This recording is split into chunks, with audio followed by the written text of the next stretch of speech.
So today we will learn about the macrolide antibiotics. Okay, macrolides, MACROLIDES. Yes, these are also one of the class of antibiotics. Of course, not so commonly used in large animal practice, but commonly used in case of the small animal practice is concerned. So one of the important thing to mention in the macrolides, so the azithromycin or the roxithromycin are commonly used in the coronavirus induced pneumonia, especially the bacteria which are causing the secondary bacterial infections. So the macrolides are a group of bacteriostatic antibiotics. These are static antibiotics which structurally consists of a large lactone ring attached to one or more of the deoxy sugars. So macrolides, they are called as the macrolides lactones. And these drugs exert their antibacterial effect by inhibiting the protein synthesis in the susceptible bacteria, mainly by binding irreversibly to the 50S ribosomal subunit. Just like the earlier chapter, we were discussing the same thing. It holds good here. The macrolides also bind with the 50S subunit of the bacterial ribosomes. So here is the history of how this, especially the macrolides have been developed is there along with the other antibacterial drugs. So you know the chronological era of the different antibiotics during the year 1910 to this 30. Most of the penicillins discovered in 1930. The sulfonamides they discussed during the year 1945 to 50. During these 10 years, the neomycin, streptomycin, vacitracin, nitrofurans, then chloramphenicals also, they were found all these things. Whereas the erythromycin, one of the important antimicrobial drug, is evaluated during the year 1950 to 60. Just like the other drug, that is the metacillin, ampicillin, nalidixic acid, all these evolved during the 1960 to 70. So most of the antibiotics what we have discussed, they developed during the year 1940 to 1990. Later, the modernly developed drugs like the bacifloxacin and ceftriaxone and the fifth generation drugs developed during the year the 2010 to 16. So this is the era, how it is evolved. Here you can see that the macrolide antibiotics, they what you call as the arrived during the year 1956. So the macrolides include, so the name erythromycin, erythro, you have to read, erythro means red, erythromycin, oleandomycin, trolindomycin, spiramycin, josamycin, telmicocin, then tylosin. These are all the classical macrolide antibiotics like the erythromycin, then oleandomycin. And also the tylosin is one of the important antimicrobial agent used in the poultry. And some of the more recent additions, especially the recent up to this 1910, that is the clarithromycin, then roxithromycin are the important drugs. Because especially erythromycin is used to administer in certain conditions like the upper respiratory tract infection, like sore throat. So a lot of bacteria, they develop the resistance to these drugs, and later the clarithromycin and roxithromycin, they came. Now also the newer group of the azolide and ketolide antibiotics are also included in the macrolides due to their structural resemblances. So the new drugs are being added to this group of antimicrobial agents. So coming to the chemistry and source of the macrolides.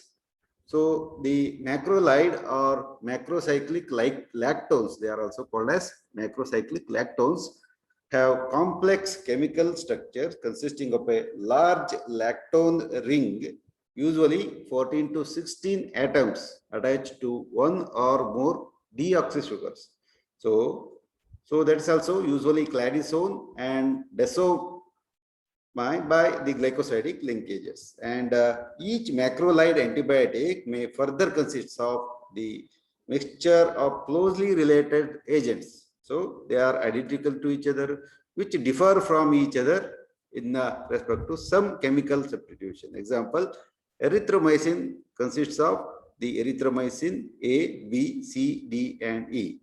So the macrolides are, most of them are derived from the soil-borne Streptomyces species, usually Streptomyces species. Then, so this is the structure of the erythromycin, which contains A, B, C, D, E rings. So these are all A, B, C, D, E, and rings do contain the hydroxyl moieties here, and the next generation drugs like the clarithromycin, you can see a minor difference in between the structure is existing in between the azithromycin and also the erythromycin. All these three drugs do have the structure and activity relationships, because a minor change here in different positions has been done, and because of this thing, the antibiotics, they become more potent, and the absorption was more, and the minimal inhibitory concentration required was also less in different antimicrobial agents. So this is also the structure activity relationship of structure of the azithromycin. Then so different drugs, new and newer classes are there. So then once again, azithromycin A glycol moieties, and this erythromycin, then the clarithromycin. So these are all the different structure and activity relationship of these particular drugs. And the properties of these drugs, all the macrolide antibiotics are weak bases with pKa ranging from 6 to 9. So they are the weak bases, and the basic nature of these antibiotic is due to the presence of the dimethylamine group of structure. So dimethylamine, especially dimethylamine group in their structure, and due to their basic nature, they are concentrated in the acidic fluids such as milk and prostatic fluids by the process of ion trapping. So these are trapped, especially the injection, even though it's given as injection, they get trapped in certain organs like the prostatic glands, and also certain fluids like the milk. Means they are secreted more, especially the pKa of this ranging from 6 to 9. Hence, any pKa is having the similar properties. These get trapped. Then they exist as the colorless crystalline substances, which are poorly soluble in water and soluble in polar organic solvents. So usually the organic solvents means polar, means water soluble, and organic solvents. So the macrolides are inactivated in the basic pH as well as the acidic environment, with maximum activity at the pH 7.8 to 8. So we need to understand the chemistry of these substances and the physical properties, because many times the combination of the antibiotics is also given, and the pH itself should not be incompatible. So they are lipid soluble, but are often used in the ester forms of to enhance oral bioavailability, to improve oral tolerance. And here the different structure activity relationship is mentioned in this particular table. So there are different types of the rings, and for the different types of the rings and natural So the macrolides are erythromycin and oleoindomycin and clarithromycin. So these are directly derived from the Streptomyces group of the fungus. Whereas the semi-synthetic is the roxithromycin, erythromycin, and fluorothromycin. It's the semi-synthetic. Whereas complete this semi-synthetic, another once again the class is the azithromycin and taulathromycin, and natural once again among this group is the sparamycin, tylosin, yosomycin, and bidacamycin. So once again in the second category, that is the semi-synthetic group, tilmicocin, miacomycin, and roquitamycin. All these are belonging to the different groups. So here the number of rings are different from one to another. So the classification of this macrolide antibiotics, so they are the broader group of antibiotics consisting of some newer groups having structural resemblance to the conventional antibiotics like the erythromycin. So they are categorized as the older macrolides antibiotics like the erythromycin, the tylosin, then tilmicocin, then spiramycin, oleoindomycin, and trolindomycin, like the earlier category of the antimicrobial agents. So the newer these drugs, newer macrolide antibiotics are the clarithromycin and roxithromycin. So this is the two categories, whereas the first category is macrolide antibiotics. The second category is azide antibiotics, because these do contain the azide ring, and that's why the name azithromycin and tylethromycin. So these two are the example of the azide antibiotics. Whereas the third category is ketolide antibiotics, then the example is erythromycin. So these are all the group and category of the macrolide antibiotics. Then coming to the mechanism of action, in very short, what we can say is these antimicrobial agents are going to inhibit the protein synthesis. In one word, what we can say is the macrolides, the aminoglycosides, the tetracyclines, they're all inhibiting the protein synthesis, and also the amphenicals. Amphenicals are going to inhibit the 50S ribosomal subunits. And they are all generally bacteriostatic in action, but may become bactericidal at higher concentration, especially in certain microorganisms which are susceptible to this class of drugs. So as usual, already we have learned how the protein synthesis occurs and where the antibiotics are going to bind. In the first class itself, an animation was displayed. The action of macrolides can be divided into two processes. Number one, the passage of macrolides into bacterial cell and interaction of the macrolides with bacterial ribosomes. So this was also dealt in case of amphenicals. So first and foremost, they have to get entry inside the bacterial cell wall or the bacterial cell, and later they are going to interact with the ribosomal subunits. It may be 50S or 30S. So we'll see what is the mechanism in detail. Then coming to the first step, that's the passage of macrolides into bacterial cell. So the macrolides are transported into cytoplasm of susceptible microorganisms by an active transport system. So these do require the adenosine triphosphate as energy components. Yes, that is for the transportation into the cytoplasm of susceptible microorganisms. So that's also by the active transportation system.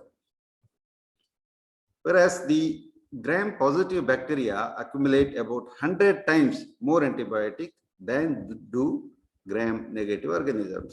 So the certain these microorganisms do have the affinity towards this particular macrolides, and especially the gram-positive bacteria do accumulate more and more the macrolide antibiotics. So here you can see this is the general mechanism of the antimicrobial agents, including all the drugs. So here mainly these drugs, especially the macrolides like the erythromycin, the clarithromycin, etc. See, in this particular chart, they are going to bind with that of the tunnel formation, especially they block the polypeptide exit tunnel. So the polypeptides are going to exit out of the bacterial cell wall and that especially this tunnel is formed with the 50S ribosomal subunit and prevent the peptide chain elongation. So they are going to, the peptide chain need to be elongated. So that elongation process of the peptide chain and ultimately the protein synthesis is inhibited by the macrolides like the clindamycin, etc. So many drugs are there. And once again, we know that just to make you to remember the earlier drug like the amphenicols, like chloramphenicol, it is going to bind with 50S, same ribosome, 50S ribosomes, and inhibit the formation of the peptide bond. So that it is going to inhibit the transpeptidase enzyme, and ultimately it is going to inhibit the formation of the peptide bond. So the aminoglycosides are going to bind with that of the 30S subunit. So the upper one is 50S and this is the 30S subunit, and whereas the tetracyclines they bind to 30S subunits. Once again, 30S subunits with the binding to tRNA. So here, this is the mechanism, the elongation of the polypeptide chain will be inhibited by blocking the polypeptide exit tunnel on 50S subunit of the ribosome, bacterial ribosomes. And the non-ionized form of the macrolide antibiotic is considerably more permeable to the bacterial cells. So the drugs show the enhanced antimicrobial activity. Enhanced antimicrobial activity. What we are saying is, then once there are varieties of the steps as already seen, they get enter inside the bacterial cell, then they will interact with the bacterial ribosomes. So once inside the bacterial cell, as it is depicted in the earlier picture, the macrolides bind to 50S ribosomal subunit and interfere with the bacterial protein synthesis. So they are going to inhibit the bacterial protein synthesis. So many of the drugs are also inhibiting the bacterial protein synthesis, but you should know how exactly they are going to bind. So the number one, whether they are going to bind with the 50S or 30S, or if they are going to bind with that of the 50S or 30S, how they are going to inhibit the protein synthesis.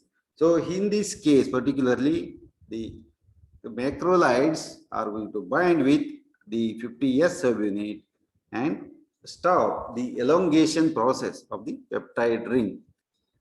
The binding site of the macrolides on the ribosomes is near, but not identical to that of the chloramphenicol. So here, both chloramphenicol and macrolides binding to the 50S subunit, but there is a lot of difference.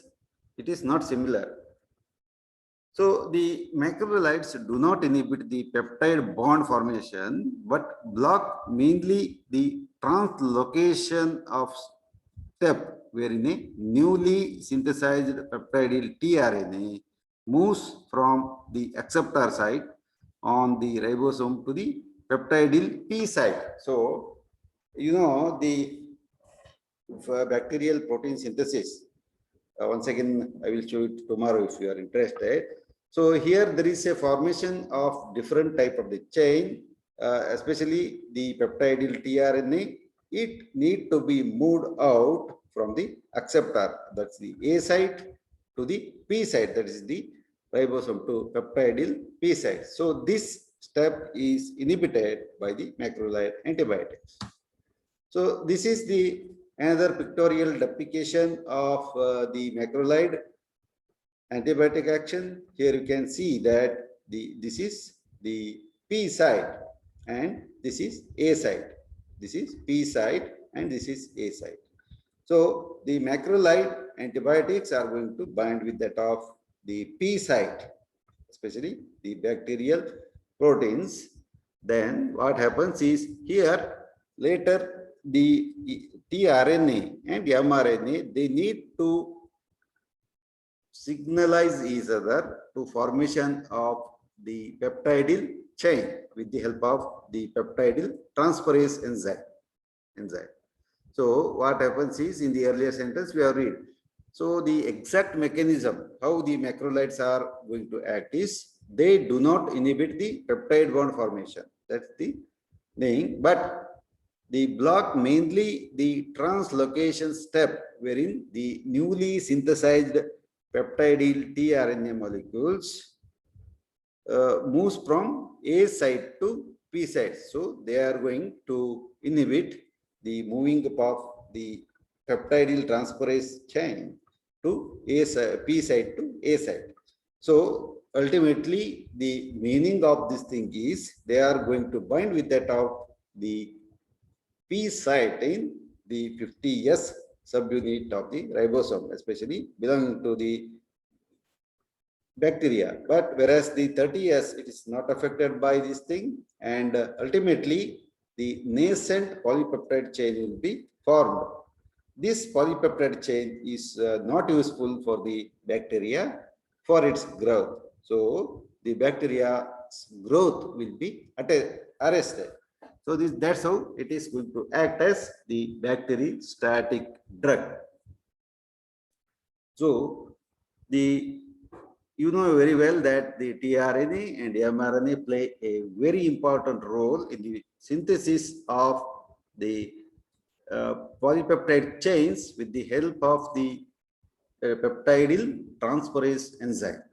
And the macrolide antibiotics are going to bind with that of the P site of 50S subunit of the bacterial ribosome, and they also prevent the moving up of the polypeptide chain from the P site to A site.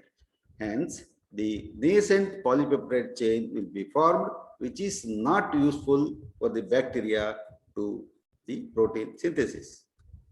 And the categories of the different antibiotics, once again, this is a just to remember, because you need to remember many times you will not remember the 50S or 30S, 50S or 30S. Many times it is going to occur. And also sometimes the cell wall synthesis inhibitors or protein synthesis. So, you know this, what are all the categories once again, just to brush up your the memory. The cell wall synthesis inhibitors, the beta-lactam antibiotics like the penicillins, cephalosporins, carbapenems, and the glycopeptides. So all these are the protein synthesis, this cell wall synthesis inhibitor.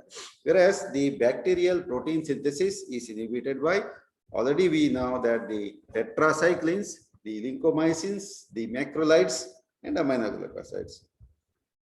So this category of drugs, once again, the bacterial DNA duplication process is inhibited by the quinolones, or they are renamed as the fluorinated quinolones or fluoroquinolones. And the folate synthesis is inhibited by sulfonamides. So this is the very simple table how you can remember the antibiotics and their mechanism of action. Then the future failure of the translocation protein, especially here, protein synthesis, as the A site is not available for the next incoming amino acid tRNA, and ribosomal complex cannot move to the next codon. So here the polypeptide chain cannot be formed because a nonsense chain, or it's also called as the nascent polypeptide chain, will be formed, but this is not useful for the bacteria for the protein synthesis. So the effect is more pronounced on the rapidly dividing bacteria, especially, and macrolides generally do not bind to mammalian ribosomes because the subunit, bacterial subunit is totally, it is different.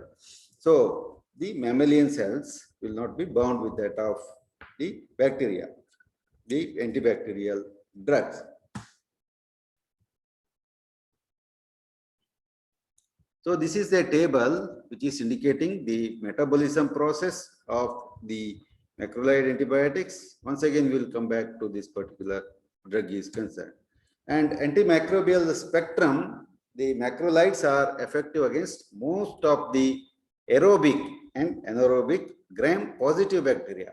So please remember that these are effective against the aerobic and anaerobic gram-positive bacteria only. So this is there is a variation to the potency and activity as per the total dose. If it is going to increase, they may also act on the other other bacterial agents. So in general, macrolides have antibacterial spectrum, which is very similar or slightly wider than that of the penicillin, and therefore they have a common substitute for the patients with penicillin allergy.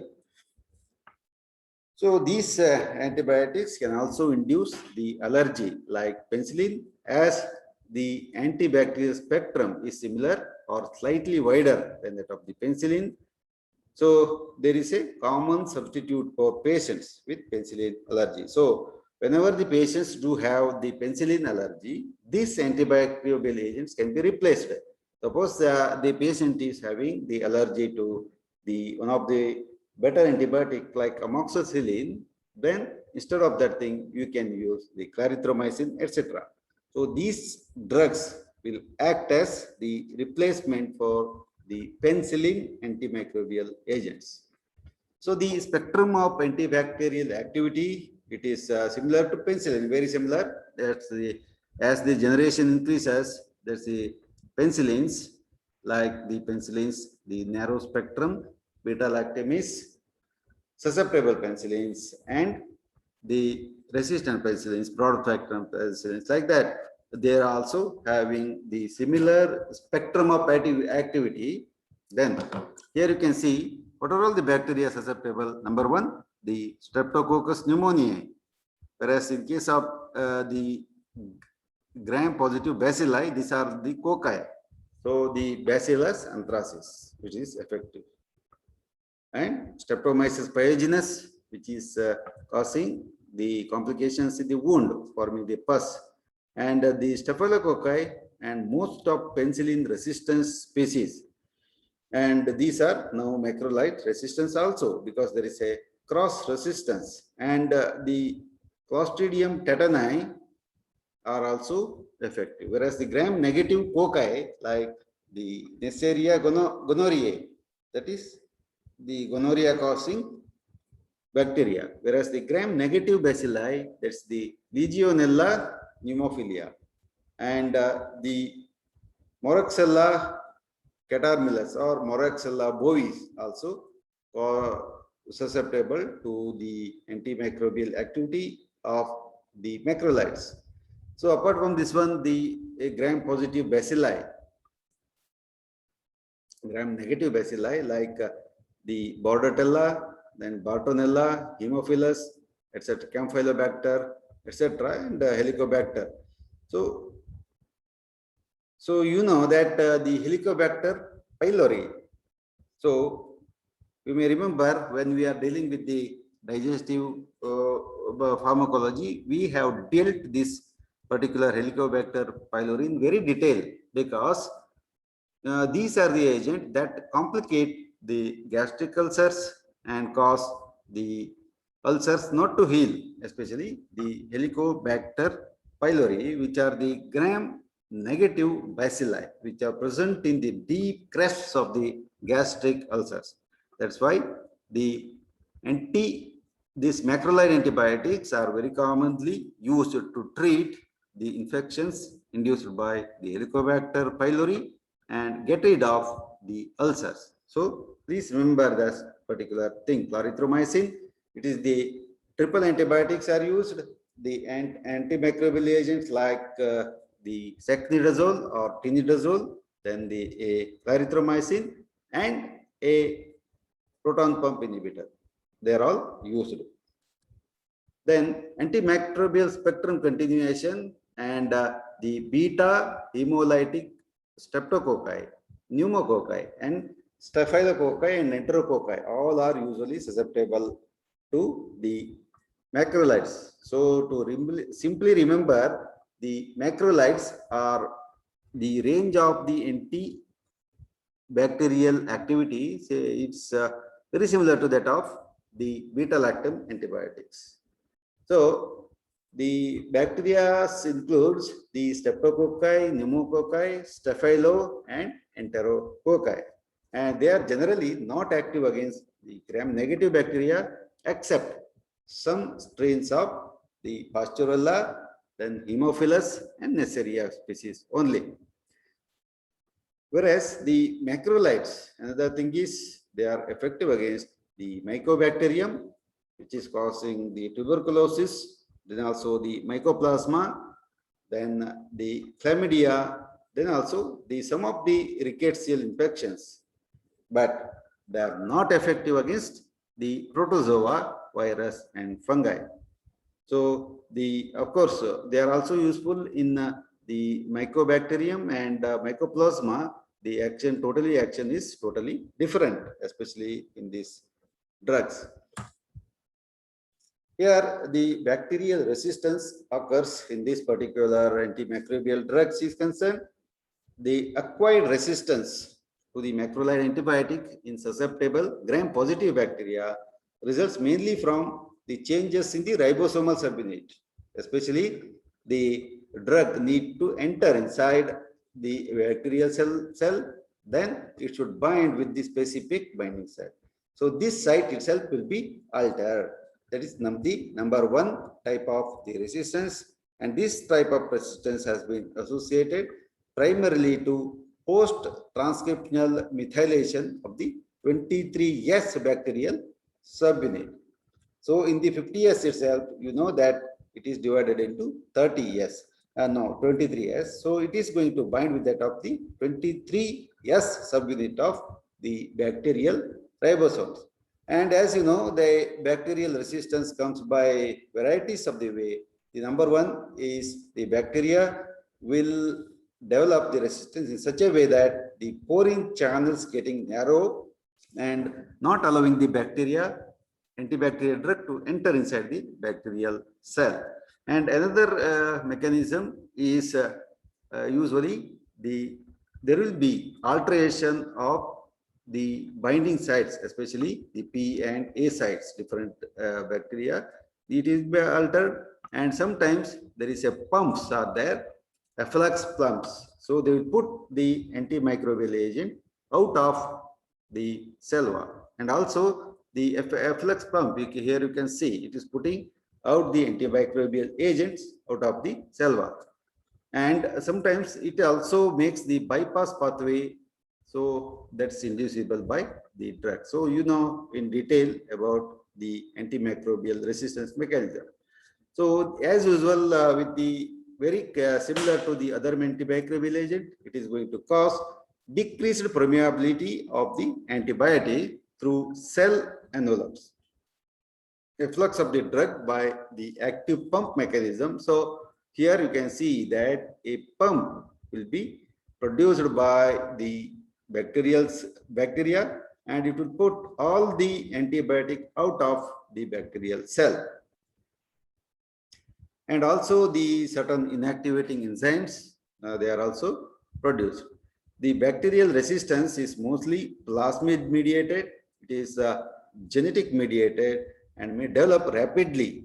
Example, the rapid development of the resistance to the erythromycin or the tylosin, they develop the slow antibacterial resistance. Yes, so this is once again the macrolide antibiotics. So the permeability to the bacterial cell will be decreased by the bacteria itself. And even though the permeability is there and normal, then the efflux pumps will be generated on the cell membrane or cell wall of the bacteria, and the efflux pumps are going to put the antimicrobial out of the bacteria, so that the concentration which is required to stop the protein synthesis will not be enough here. Whereas the another mechanism is they alter the bacterial binding sites on the ribosomes, especially the 50S subunit. So here you can see that this site is altered by the bacteria, so that the ribosomes cannot fit into a specific site and cause the protein synthesis arrest. So these are all the steps 1, 2, and 3. Number 1, the entry of the antibiotic inside the bacterial cell wall, cell or membrane or wall, whatever it may be. Then the production of the efflux pump. So it will put out of the antimicrobial agent out of the cell, and the ribosomal subunit binding site itself will be altered. So these are the important antibacterial resistance mechanisms. Also, the same chart, it also, then sometimes the inactivation of the antibiotic may also be done by this particular antimicrobial agents. Here you can see that the plasmid will be transmitting plasmid mediated transfer from one cell to the another cell, whereas this 30-50S binding site will be changed to erythromycin. So erythromycin cannot come and the bind with that of the 50S subunit.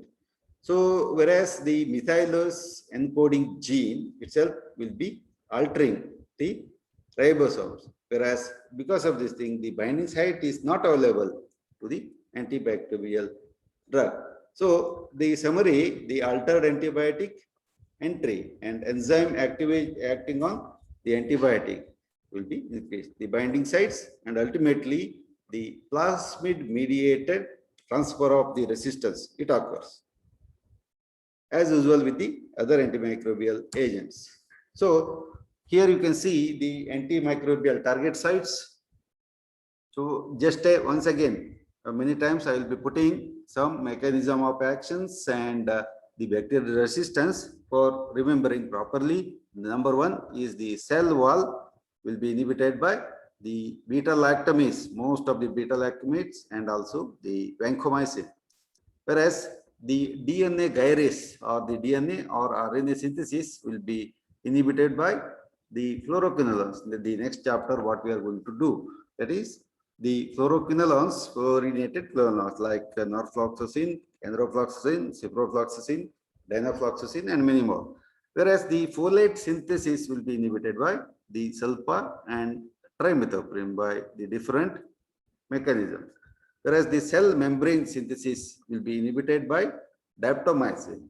Whereas the protein synthesis, yes, of course, it is inhibited by the macrolide antibiotic, of course, the tetracycline, and also the aminoglycoside.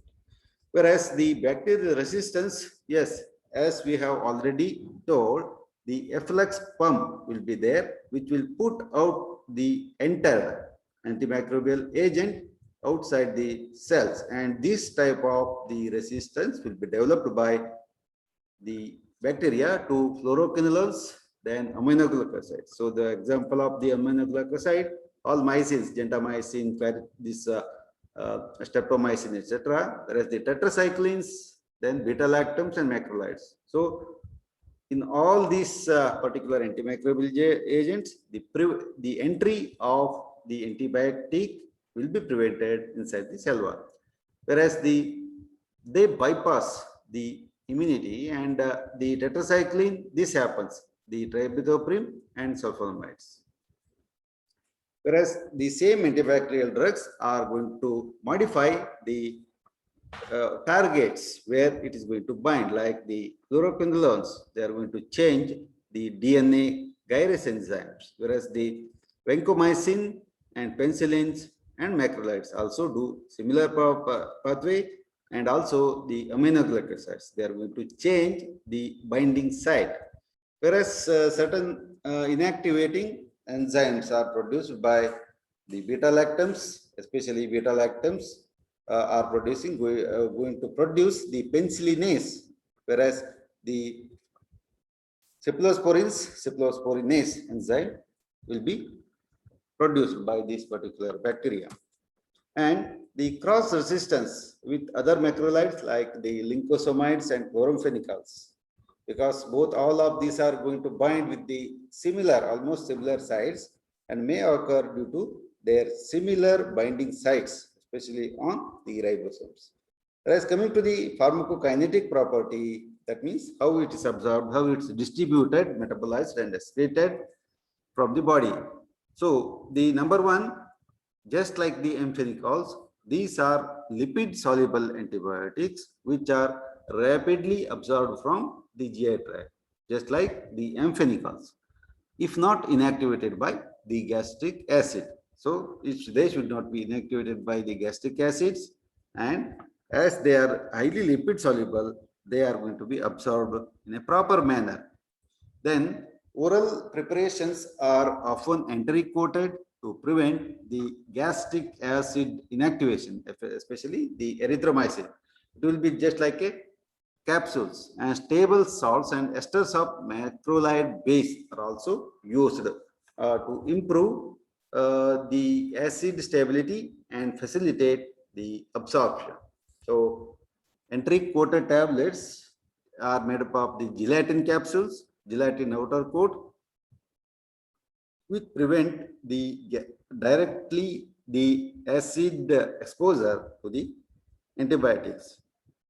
And they are made in such a way that these medical preparations in such a way that they are surrounded by the capsule, and because of the capsule, the HCl cannot do anything on the bacteria, and hence it is going to the small intestine through the duodenum and does the action and absorb into circulation.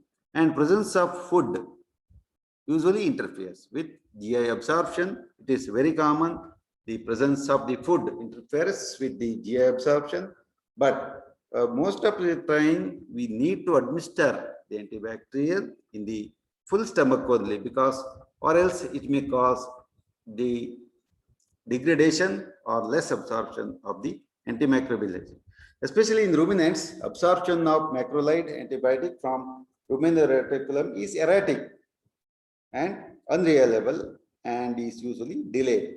So in case of ruminants, most of the antimicrobial agents are not given orally, because the number one, they will be metabolized, especially by the ruminal microflora or varieties of the metabolizing enzymes. And as the rumen is a very big vat, we do not know where the drug will go and get destroyed by the antibacterial enzymes. So that's why the absorption is very, very erratic and unreliable. And another thing is the trapping, drug trapping is also one of the important mechanisms, especially in case of these macrolides.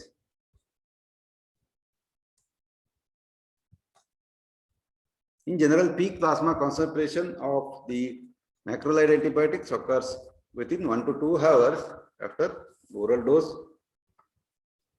The thing is, if we administer now, it's 10 near to 10:30, and after 11:30 or 12:30, it will be completely absorbed, or the peak plasma concentration will be reached.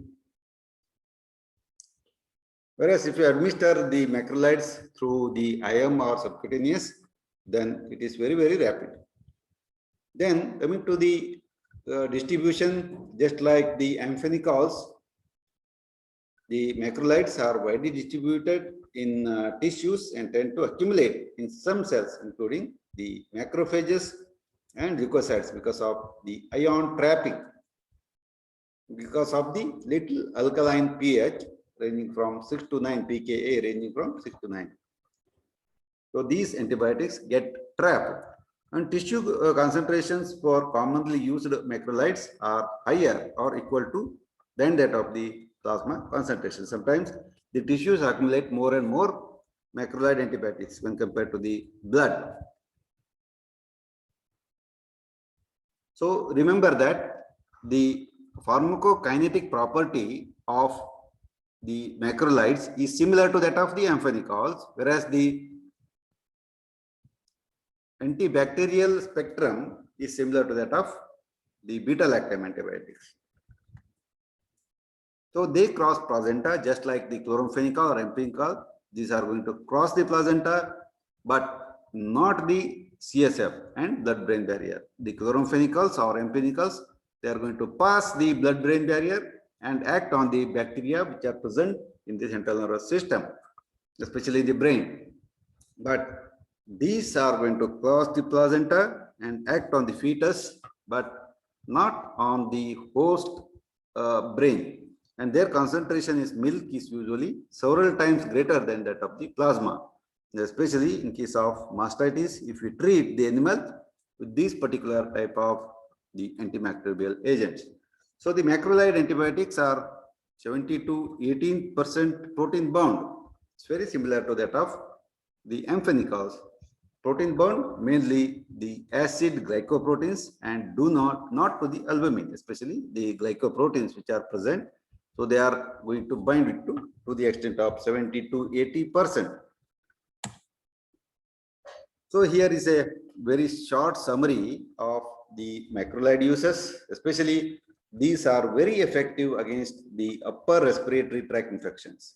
So if you are suffering from the sore throat, which is a clear-cut upper respiratory tract infection, if it is complicated with the bacteria, then the choice of the antibiotic is the macrolides like the erythromycin, then the roxithromycin, etc. So the pharyngitis, tonsillitis, and sore throat. Please remember that it is very effective against the sore throat, and most of the physicians are going to prescribe these drugs for the sore throat. So remember that this is very effective. And otitis media, yes, many of the antibiotics cannot reach the otitic fluid, but the macrolides are very commonly used in otitis. And the routes of the administration of this drug is oral, IV, IM, and many more. Okay. Whereas also they are used in case of the upper and also lower respiratory tract infections, especially in corona. Whenever there is a lung damage by the coronavirus, it is very commonly used. Just like the anthrax, then especially the Helicobacter pylori. Please remember this thing. This is also one of the drug used in the triple drugs, just like one proton pump inhibitor and the anaerobic bacterial synthesis inhibitor, that is the metronidazole derivatives, and also the clarithromycin, or sometimes the tetracyclines also. And sometimes uncomplicated skin infections can also be used, whereas the sexually transmitted diseases like the gonorrhea or gonococci and chlamydia, etc., can be treated. Whereas the kinetics, as you know, the half-life is 3 days, and the 1 gram dosage provides 7-day coverage, and the therapy consists of 500 loading dose, then the 255 milligram maintenance dose. Mechanism as usual already, it is going to bind with that of the 50S subunit, and it's a battery static drug. The adverse effects, it is nausea, vomiting, diarrhea, abdominal pain, and liver toxicity. Right? So this particular chart, in a very short manner, it is going to explain you all the details about the macrolide usages, including the kinetics, then adverse effects, then mechanism. The biotransformation and excretion of the macrolide antibiotics. So these are undergoing the extensive biotransformation at about 80% in liver through the microsomal enzyme system. And they are excreted both active form as the inactive metabolite, just like the amphenicals. And especially, so this, especially these are very parallel to with that of the amphenicals, and the renal excretion of the macrolide is minor, but may become significant after the parenteral administration, especially the IV route. So the plasma half-life, depending upon the type of the antimicrobial agent, it ranges from 1 to 3 hours in the domestic animals. But due to the enterohepatic cycling or circulation, and also the tissue accumulation, the effective inhibitory concentrations, especially of the macrolide antibiotics, will be maintained for 6 hours after oral administration and 12 to 24 hours after intramuscular administration. So now what you can do is you can list the antibiotics and right and left columns makes different columns 1, 2, 3, 4, 5, 6 like that. Then the type of the antibiotic, the right in the first column, the classification, then the for this chemical structure you can put, then the mechanism of the action, then also the antibacterial spectrum, then side effects and the uses. So this makes you very easy to learn. So the renal exchange, especially this, so these are the not at all the drug of choice, especially in the urinary tract infection, because the antibiotic is not secreted through the particularly the renal route. The metabolism is explained here in the what you call as the concise manner. That is the here you can see that for the agent like the azithromycin in the stomach, the erythromycin is going to be absorbed, and it is usually it is susceptible to the gastric HCl and the enteric coated tablets to be administered, and also the azithromycin, the clarithromycin, they're all absorbed they are going to bypass the stomach and going to be absorbed from the circulation, and especially in the intestinal epithelial cells. So after that they are going to transmit it to the liver, and usually the erythromycin with the help of the CYP344 enzyme, it is going to be changed to N-desmethyl erythromycin. N-desmethyl erythromycin. So this is a metabolite of the erythromycin, and it is excreted through the bile, whereas the clarithromycin will be acted by the CYP3AA, and the two metabolites are formed, and they will be also excreted through the bile, whereas the azithromycin is going to be acted by the once again the hepatic microsomal enzyme system and excreted through the bile, whereas sometimes the intestinal epithelial cells also the metabolism starts, and some of the enzymes are going to inactivate this thing, and through the feces it is going to be excreted. So here you can see that erythromycin, then the clarithromycin, etc., they are going to be metabolized into different these metabolites, and depending upon their chemical activity, they will be secreted majorly through bile, and also to some extent they are excreted through the urine. Yes, we will learn the side effects of today itself. The most antimicrobials do not produce serious side effects, and the gastrointestinal disturbances will occasionally occur, and they are the, of course, the most common adverse effects noted in man and animals following the oral administration. So with oral macrolide therapy, there is a vomiting. will be seen. And anorexia, sometimes diarrhea, regurgitation, and epigastric pain may be observed. And horses are more susceptible to the macrolide-induced GI disturbances, which can become very serious and fatal. And some of the salts like erythromycin is available as estolate. Erythromycin estolate may cause the severe hepatotoxicity and cause the cholestasis, particularly when their high doses are administered. And in general, macrolides induced GI upsets are less commonly seen in case of the animals like the dogs and cats, but in case of humans, it's more. Then the other side effects are the hypersensitivity reaction. It is very occasional.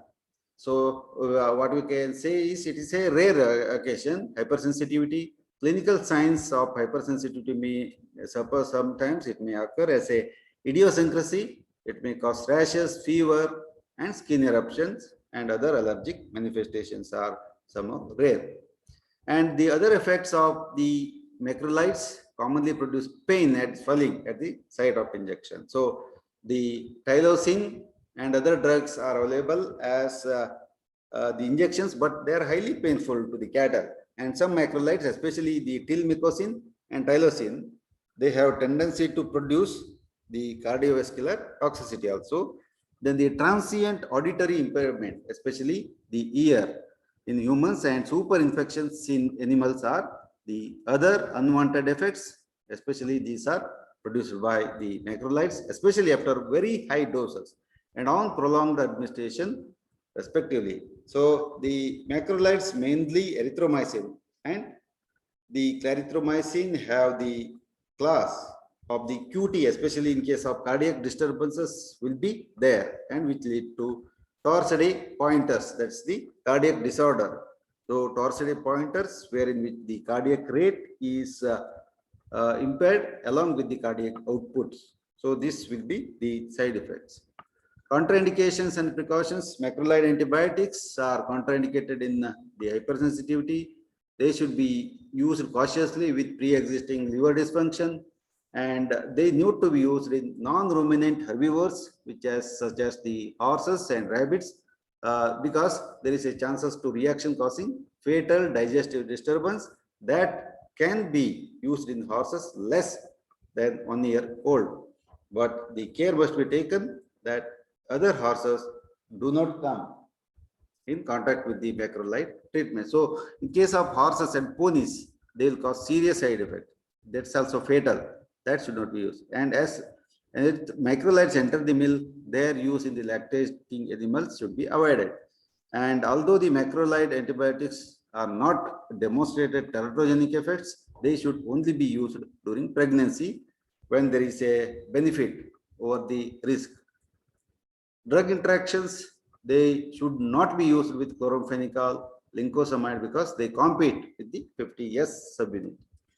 And many of the macrolides inhibit macrosomal enzymes, and they depress the hepatic oxidation of many drugs like the warfarin, theophylline, carbamazepine, and methylprednisolone. So the drug interaction activity of the macrolides decrease in acid environment.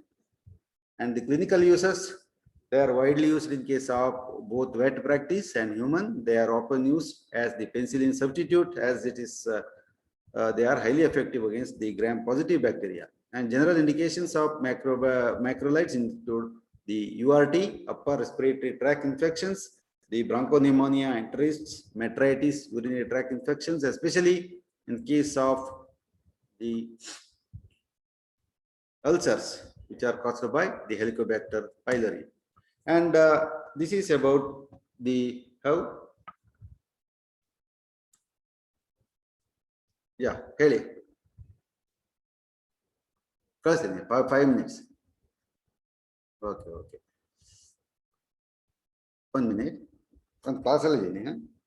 So this is about the today's topic is concerned, and